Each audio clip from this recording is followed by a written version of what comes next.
find a flying gentleman. Second, you will crawl through the valley of broken glass. And lastly, you will review manga. That's what I was gonna do after this anyway. Do not question me, worm! Okay. Man, that was weird. So, for the 30th episode of this show, we're reviewing Lucifer and the Biscuit Hammer!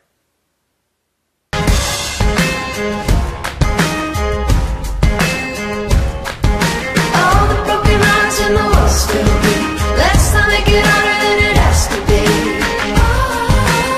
It's all the same thing, girls. Chase boys, chase girls. All the broken hearts in the world still beat. Let's Dab, dab, double, evil songs. Hell, you know that's how I get along. Now we're getting into the more obscure picks for my favorite mangas, because not a lot of people have heard of this manga yet. But that is changing because it has very recently been published in the United States. And that's great, because Lucifer is a truly fascinating deconstruction of the shonen genre and Sentai shows. The basic idea of two psychics fighting over the fate of the world with minions, one side having humans given powers and the other side having magical monsters, smacks more than a little of Power Rangers. And while it would have been easy to simply coast on the cool abilities and monster design, Lucifer does the near impossible and grounds the planet-smashing narrative in very real human emotions. It reminds me more than a little of Watchmen. In terms of the deconstructionist narrative, the style and tone are completely different and much less self-serious. Now, I've never really been one to have a spoiler tag on my show, but I really do want as many of you to experience this manga as freshly as possible. So, for this episode...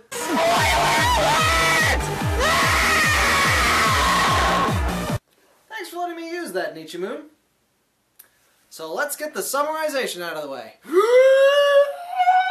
The evil mage is planning to destroy the earth with his giant hammer. He is resisted by the princess and her animal knights, who chooses representatives that they bequeath psychic powers to. These 12 knights must do battle with the mage's 12 golem warriors. If all the knights or the princess dies in battle, the hammer falls. Once all the golems are dead, the warriors face off against the wizard himself to fight for the fate of the world. But unbeknownst to the knights, the avatar of the princess has her own plans. Sammy is slowly absorbing the psychic powers of the princess and turning them to her own means. She wants to conquer the world, but as a mortal human, she decides the only way to truly own something is to destroy it with your own fists, which she is becoming more capable of by the day. With her loyal knight Yuhi at her side, she conspires to undermine the whole war between the mage and the princess. Wait, why did I feel the need to spoiler tag that? That's one of the most trite setups for a story ever. It's basically a Power Rangers riff. Just change the nouns around a little and you get the basic Sentai series template. Swap the animal knights with the morphers, the princess with Zordon, the mage with Rita Repulsa, and the golems with the monsters. Hell, he even sends them out one at a time. And now that we're talking about that, why did Rita only send out one monster at a time? Even the mage eventually starts sending out more than one monster at a time. But he's not much brighter. There's really nothing stopping him from just dropping the hammer on the earth at any time. Why the hell does he go along with this silly little game? Because the princess is his twin sister. Oh yeah, I forgot to mention. This whole manga is a glorious subversion and tribute to the action genre. It takes those tired old conventions and leaves them basically intact, but fills in the rest of the story with lots of clever jokes and 100% legitimate character development. Which I can't really give too much evidence of because actual spoilers. I want this to be as fun a read for you as it was for me. But I can give you a sampling. So ask yourself, if a small talking lizard appeared in your bedroom and asked you to risk your life for the fate of the world, what would you do? I like to think of myself as credulous enough to not immediately trust the vociferous reptile. And the knights are aware of this possibility, so they have a deal sweetener. They offer all potential knights a wish. Ooh, I wish to kill the mage. Of course we can't grant that wish. Aww. But the wish does give us some insight to the characters. Snorlax wanted to wish for all the knowledge in the universe, but when that was off the table, he wished for the ability to create his own golem warriors. Jaws here wished for this girl to have some bread. Oh, so give her a piece of bread that regenerates so she never goes hungry? No, just a normal piece of bread. You know, I do have the power to save her from a life of poverty. That's all well and good, but all she wants is a piece of bread. Up to this point, I may have given you an incorrect view of the plot. All the warriors, the mage, and the princess, that stuff doesn't really kick in until about halfway through. The first half of the manga is dedicated to our main characters, the villains. No, not the mage. Sami and Yuhi. Because they really are villains, no matter how much time we spend in their point of view. They are planning to destroy the world. Yuhi is our main audience POV, and he had a very screwed up childhood. His parents died and his grandpa tied him up in chains whenever he tried to make friends. So his distaste for his life and humans in general is compounded by his utter awe of the strength and power of Sami. So he gladly signs himself over to servitude to the Earth's destroyer. As for Sami, she's got... Who the is censoring? Really? Can't say now?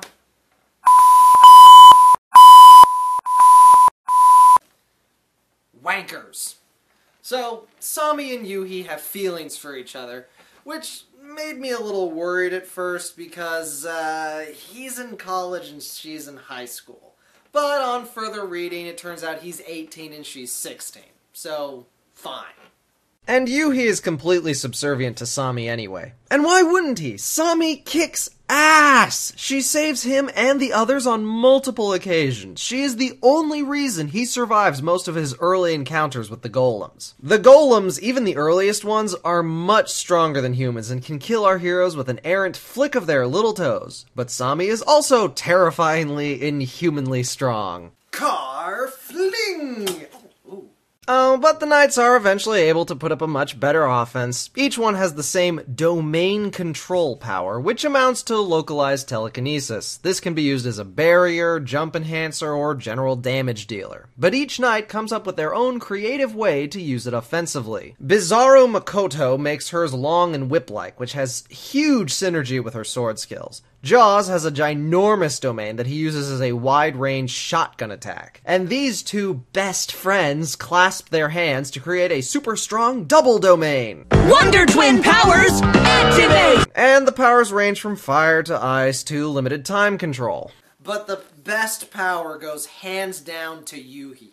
See, the princess handed out a few power boosts to the knights that vastly increased their domain power, and Yuhi didn't get one. He knows that the knights won't stand by while Sami punches the earth apart, so he creates his own specialized anti-personnel skill, Babylon. He creates a field with his domain that makes him Speedy Gonzales, and anyone else who gets inside of it, Slow-Mo Rodriguez. It doesn't have nearly enough power to be effective on golems, but is the absolute perfect weapon to use on thinking, feeling humans who'd rather not kill their former comrades with the equivalent of a telekinetic bazooka. A close second to Yuhi's power is Snorlax's power to just slap his hand on the ground and summon his own golems. It's totally awesome. Okay, last try. It works! It works! I can conquer the world now! And it's a good thing Snorlax has that power, as he had some variety to the golem designs. The early golems were kinda lame. They were very dangerous and creepy, but they were all basic humanoids for a while. The fifth one is the first to go full monstrous, and they look better from that point on, but nothing compares to motherfucking Night Golem! So the last 4 golems from Animus were pretty cool, but that's still only 4. So it's awesome that Snorlax started making his own much more interesting variety of golems. They started out pretty basic, but he clearly put a bit more thought into his designs than Animus. Special mention to the rock-eating cannon and the punching armchair, but my eternal favorite will always be Top Man, who went out with a bang! Banzai! So now's a good time to talk about the artwork. I want you to think back to all the faces that I've shown over the course of this review. Notice anything about them? They're pretty similar, aren't they? They have different hair, of course, but you see a lot of repeated expressions and similar facial structure. You see this a lot in shoujo, where the artist really only has one face and it's legitimately difficult to tell different characters apart. This manga pulls off the Da Vincian feat of having very similar faces and yet still very distinct characters that I can easily tell apart. It's hard to nail down how this is done, but it's still pretty impressive. But the most incredible thing about this mangaka is their ability to make large objects feel positively ginormous. There's more to drawing something big than camera angles. You have to make the reader feel the size by giving them something comprehensible as a scale. This is handled pretty well with the golems, since the human knights have to fight them, so of course we know that they could easily step on us. But special mention must go to the Biscuit Hammer itself. It just hangs up there like the most depressing cloud in existence, and there's just some absolutely stunningly gorgeous space images. I seriously cannot praise this manga enough. The story switches from goofy fun to serious drama without a single hiccup. The battles are awesome and well planned out. The artwork is amazing and the characters are fully realized.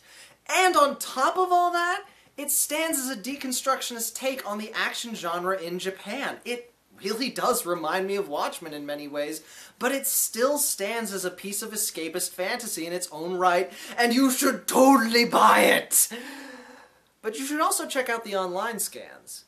How do I put this? When you have a joke in Japanese that you know won't translate, you have two options. Leave the joke as is and stick in a horrible little note explaining the joke, killing the pacing, and ensuring the reader won't laugh since you had to spell out the joke. The lazy option. Or write your own joke as best you can, trying to make it fit the scenario and drawings available. The scanlators were a lot better at this than the official translators. Lucifer and the Biscuit Hammer is created by Mizukami Satoshi.